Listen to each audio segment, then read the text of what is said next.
አንድ አምላክ በሆነ በአብ በወልድ በመንፈስ ቅዱስ ስም ሐምሌ 24 በዚች ቀን ከደቡባዊ ግብጽ ከታችኛው ምድር አውራጃ ከኔሳ ከተማ ቅዱስ አባ ኖብ ሰማዕት ሆኖ ሞተ።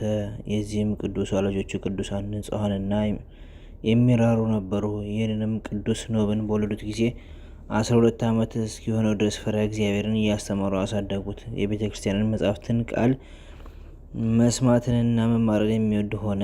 ክብር ይግባውና በጌታችን ኢየሱስ ክርስቶስ ስም የክርስቲያን ወገኖችን ዲዮቅልጥያኖስ ባሰቃያቸው ጊዜ ይህ ቅዱስ ደሙን ስለ ጌታችን ሊያፈስ አሰበ። ያን ጊዜም ወደ ቤተክርስቲያን ገባ። ቄሱንም ምዕመናን እንዲህ እያለ ሲያስተምራቸውና ሲያበረታታቸው ጣዖታትን ከምታመልኩ ክብር ይግባውና ስለ መድኃኒታችን ስለ ክርስቶስ ነፍሳችሁን ለሞት አሳልፋችሁ ብትሰጡ ለእናንተ መልካም ነው ሲላቸው ሰማው። ይህም ቅዱስ እያዘነና እየተከዘ ወደ ቤቱ ተመለሰ። አባቱም የተወለትን የወርቁንና የብሩን ልብሶች ሁሉ ተመልክቶ እንዲህ አለ፣ ይህ ሁሉ ነገር ከዚህ ዓለም ፍላጎቱም ሁሉ እንደሚያልፍ እነሆ ተጽፏል። ከዚህም በኋላ ገንዘቡን ሁሉ ወስዶ ለድሆችና ለችግረኞች ሰጠ። ከዚህ በኋላ ወደ ሀገረ ገምኑዲ ሄደ። በእግሩም ሲጓዝ በባህሩ ዳርቻ ሉስዮስ የሚባለው መኮንን አገኘው። በፊቱም ቆሞ ክብር ይግባውና በጌታችን ኢየሱስ ክርስቶስ ስም ታመነ። መኮንኑም ታላቅ ስቃይን አሰቃየው። ከዚህም በኋላ የእግዚአብሔር መልአክ ተገለጠለትና በእርሱ ላይ የሚደርሰውን ሁሉ ነግሮት አጽናናው። ከዚህም በኋላ መኮንኑ ወደ ሰሜን ሀገር ሲጓዝ የከበረ ኖብን ከእርሱ ጋር በመርከብ ወሰደው። መርከቡም ምሰሶ ላይ ዘቅዝቆ ሰቀለው። መኮንኑም ሊበላና ሊጠጣ ተቀመጠ። በመኮንኑም እጅ የነበረው ጽዋ ወዲያውኑ እንደ ድንጋይ ሆኖ የወታደሮቹም ዓይኖቻቸው ታወሩ። የእግዚአብሔር መልአክ ከሰማይ ወርዶ አባ ኖብን ፈቶ ከተሰቀለበት አወረደው። በአፍንጫውና በአፉ የወረደውም ደሙን አሻሸለት። ከዚህ በኋላም መልካም ነፋስ ነፍሶ መርከቢቱ ተጓዘች። ወደ አትሪብ ከተማም ደረሱ። ወታደሮችም ይህን ድንቅ ታምር አይቶ ትጥቃቸውን ፈተው በመኮንኑ ፊት ጣሉ። ክብር ይግባውና በጌታችን ኢየሱስ ክርስቶስም ታመኑ። ሰማዕታትም ሆነው ራሳቸውን ቆረጧቸው። የሰማዕትነት አክሊልም ተቀበሉ። መኮንኑም በአትሪብ ከተማ ቅዱስ አባ ኖብን ታላቅ ስቃይን አሰቃየው። በብረት አልጋ ላይም አስተኝተው ከበታቹ እሳት አነደዱ። በጸለይም ጊዜ እግዚአብሔር ከእሳት አዳነው። ከዚህ በኋላ በመጋዝ መገዙት። ሕዋሳቱን ቆራረጡ። የእግዚአብሔር መልአክም ወርዶ አዳነው፣ ያለ ጉዳትን በጤና አስነሳው። ከዚህም በኋላ ወደ እስክንድርያ ከተማ ወሰዱት። በዚያም ብዙ አሰቃዩት። በላይም እባቦችን ሰደዱ፣ ግን አልቀረቡትም። ከእባቦቹም አንዱ ሄዶ በመኮንኑ አንገት ላይ ተጠመጠመ። ያስጥሉትም ዘንድ ሟርተኞቹን አዘዛቸው፣ ግን አልተቻላቸውም። ከዚህ በኋላ ያድነው ዘንድ ቅዱስ አባ ኖብን ለመነው። ቅዱስም ከይሲውን ትቶት ከአንገቱ እንዲወርድ አዘዘው። መኮንኑም ሁለተኛ በእሳት እንዲያቃጥሉት ሟርተኞችንና ስረኞችን አዘዛቸው። እሳቱም ምንምን አልነካውም። አቅፋሃስ ከሚባል ሀገርም ዮልዮስ መጣ። ከእርሱም እንደተረዳ ገድሉን ጻፈ። መኮንኑም ማሰቃየቱን በሰለቸ ጊዜ አንገቱን በሰይፍ ቆርጦ ዘንድ አዘዘ። ክብር ይግባውና ጌታችን ኢየሱስ ክርስቶስም ተገልጾለት አጽናናው። እንዲህም ብሎ ቃል ኪዳን ሰጠው። ስጋህ በሚኖርበት ቦታ ከእርሱ ታላቅ ፈውስ ይሆናል።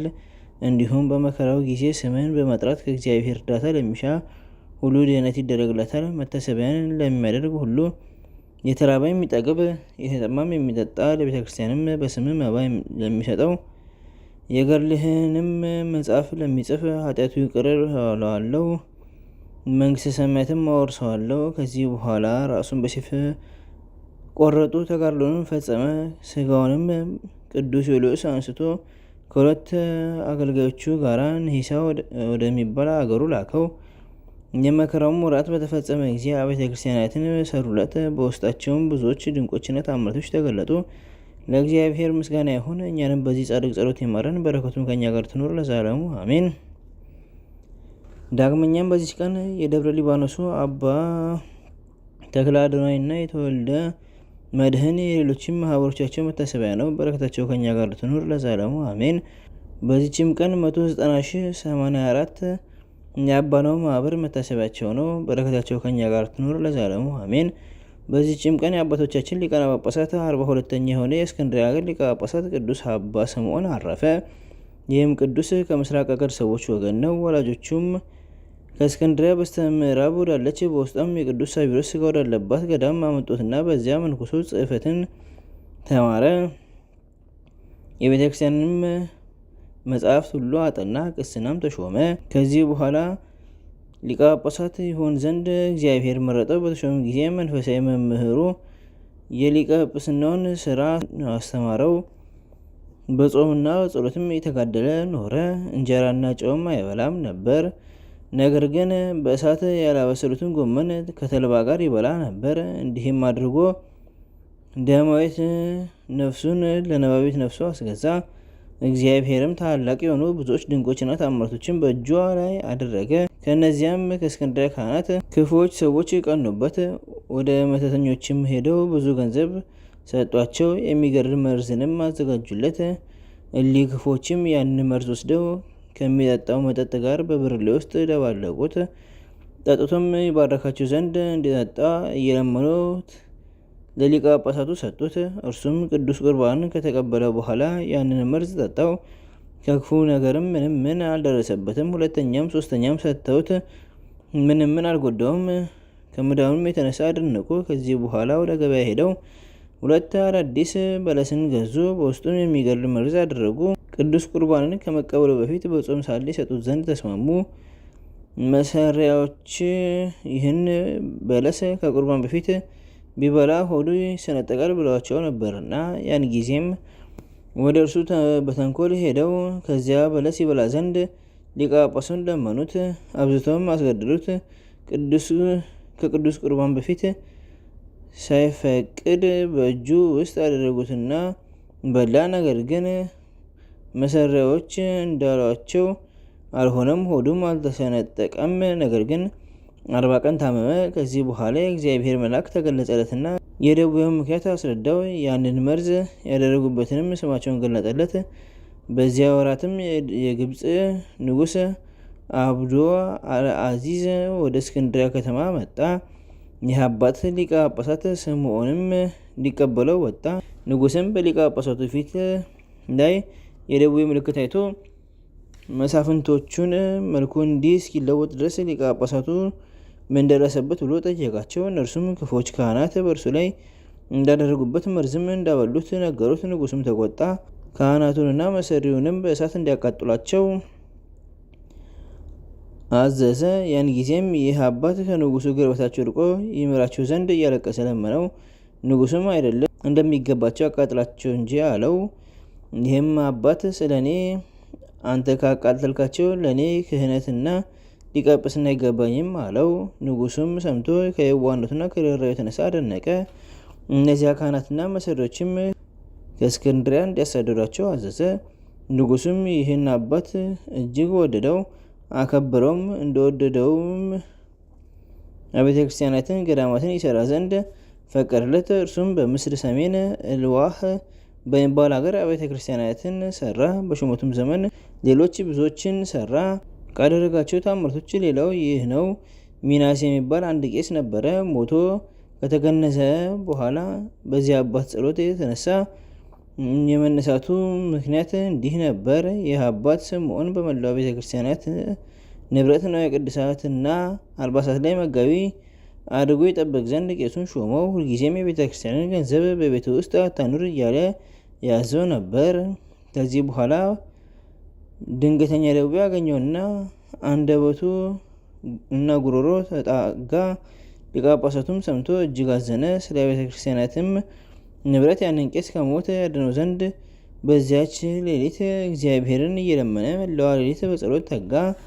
መንፈቀ ሌሊትም በሆነ ጊዜ ያ ቄስ ለሞት እንደተቀረበ ይህ አባት ስምዖን ሰማ። ስለ ቤተ ክርስቲያናት ንብረት ይጠይቃት ዘንድ አዞ ወደ ቄሱ ሚስት ረዳቱን ላከ። ወደ ቄሱ ሚስት በቀረበች ጊዜ ሰዎች እያለቀሱ ጮታቸውን ሰማ። በገባ ጊዜም ሞቶ ልብሰ ተክህኖ መጎናጸፊያ ሲያለብሱት በአልጋ ላይም ሲያስተኙት ብዙዎች በዙሪያው ሲያለቅሱ አገኘው። ያም ረዳቱ የቄሱን በድን እንዲሳለም ዘንበል አለ። ያን ጊዜም ያ የሞተው ቄስ ተነስቶ አቀፈውና የክቡር አባ ስምዖን ፈጣሪ እግዚአብሔር ሕያው ነው አለው። ረዳቱም በርታ አትፍራ አለው። ቄሱም በጌታው በአባ ስምዖን ጸሎት አዎ በእውነት ጸናሁ፣ እግዚአብሔር ሕይወትን ሰጥቶ ከሞት አስነስቶኛልና አለው። ያን ጊዜም ያ ረዳት ስለሞቱ ደንግጠው የነበሩትን ካህናት እነሆ ቄሱ ከሞት ተነስቷል ብሎ ጠራቸው። ካህናቱና ሕዝቡም ወደ እርሱ በቀረቡ ጊዜ ቄሱ እንዲህ አላቸው፣ እኔ ሞቼ እንደነበረ እወቁን። ክብር ይግባውና በክርስቶስ ዙፋን ፊት አቆሙኝ። ከአባት ሐዋርያ ማርቆስ እስከ አባ ይስሐቅ ያሉትም ሁሉም የጳጳሳት አለቆች ክብር ይግባውና በክርስቶስ ዙፋን ፊት ቆመው አየኋቸው።